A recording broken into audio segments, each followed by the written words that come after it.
everybody, I wanted to do something a little bit different today, and that's tell you why I do what I do. When I was going through school, I didn't really like English classes. I didn't find them very interesting or very challenging for that matter.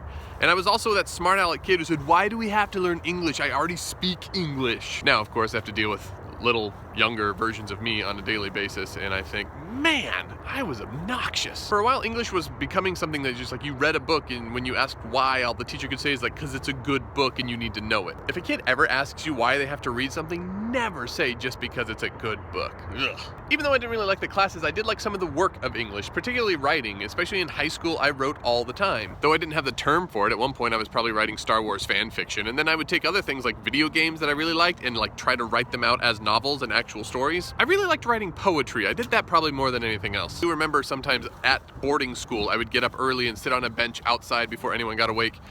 I would go outside and sit on a bench and write poetry in the early morning, and that's just such a weird cliche and image. It's still weird to me. But I liked it. I liked the rhythm of it. I liked the rhyme of it. I liked the idea of having a thing that you thought and putting it out there for somebody else to read. I mean, I probably thought that it made me seem deep and interesting, and that's just kind of funny because those types of poets, that type of writing now, I look at it, it's like, this is the worst. But there was something about English and poetry and writing and that idea of expression that really kind of stuck with me. There was something about when I listened to music, it wasn't just about the sounds of the chords and the drums. There was something about this was a person who was trying to say something, and I felt like I needed to know what it was. I'd say that musicians in particular did a lot to make me want to love English more. These seemed like really important people that people liked and were interested in. I mean, we think musicians are important and deep, and really most of the time they're not saying anything important. I mean, when it comes to musicians, we'll buy into almost anything they say, and they just seem like they're just screaming their soul out. So I wrote a lot, and I was in plays, and I like to act, and I like to do all of those kinds of things. The idea of having something to express and something to say that somebody could be interested in was fascinating to me, and I just absolutely loved it. But at that time, I didn't know what I could do with anything like that. I wasn't going to become a professional actor. That didn't seem like it was a viable option,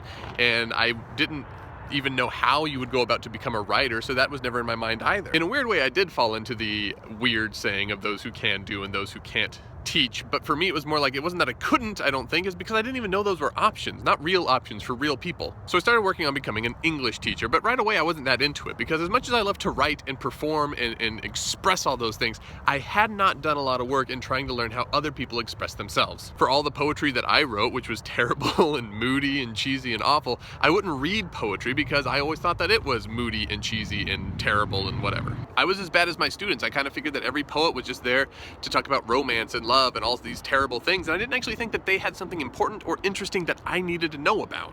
Obviously, I see this as being hypocritical because I loved music and I loved songs, and I loved them because I felt like they were authentic expressions of humanity, but I didn't know that that existed in actual poetry. This is, of course, where having good teachers really becomes a big deal. I had a great teacher in 7th and 8th grade, Mr. Wilcox, amazing, hilarious, fantastic at getting grammar and other Englishy related things stuck in your brain. But it was not until college, when I took classes from Dr. Fitz at Union College, that I realized, oh my goodness, these people are actually saying something that's interesting and valid and important. So then my love of English and kind of what I tried to bring into the classroom became focused more on that. The idea that everybody has a story, everybody has something interesting to say, and everybody has a worthwhile, valuable viewpoint on the world, even if it's not the one that you have and not the one that you share. Whether it's poetry or plays or novels, everybody has something important to say. They have a perspective on the world that you can learn from, and that is super duper cool. The study of English and writing and reading and all of that is a way of getting people's ideas out of their heads and into your own, and learning more about the world and learning about other people's perspectives, which is so crucial. Like, you can't live without that. If you live only in your mind and the way you see things, you're gonna be wrong about a lot of things, or you're just gonna have a complete misunderstanding of everything, and you can't go through life like that. That makes a terrible world and makes you a terrible person, I guess. Too harsh? I don't know why it took me so long to figure that out about English, that everything is important, because I always wanted people to know what I thought. That's why I was writing poetry. That's why I was trying to get my stuff out there for people to see. It was not just to impress girls. Okay, well, maybe sometimes it was to impress girls, but it did not work. Not a lot. Not even a little.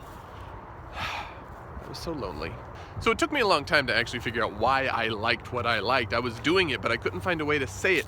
I didn't find a way to say, I need English because I need people to communicate with me, and I need to be able to communicate with people, and I need to be able to do it in a way that they understand me, and that they understand where I'm coming from, and that they can accept that in some way, or at least know how to hold my opinions and their opinions at the same time without yelling at me or me yelling at them.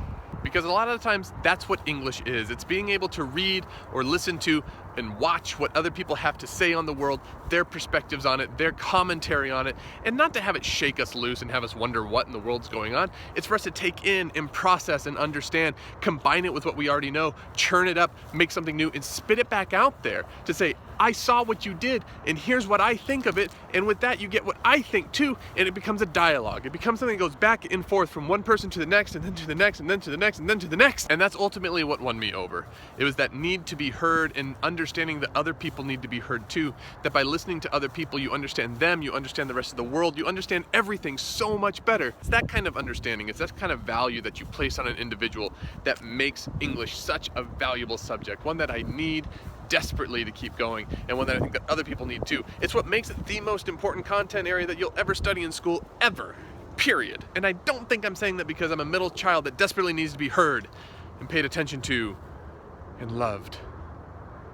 I know my mom is gonna watch that, so Mom, I'm just kidding, don't freak out. I know I'm loved, and I know that I'm cared about, and I know I'm valuable, and you didn't give me a complex, and I don't want to give you one either by saying something like that. So take the time and do something language related. Go read a book, go write something down, and share it with somebody. Whatever you read, whatever you write, it's interesting and it's valuable for you, but it becomes so much more when you actually take that and give that to other people. That's what starts the dialogue. That's what keeps us more interested in each other and in the rest of the world. So go do that. Go write a thing. Go read a thing. Be awesome.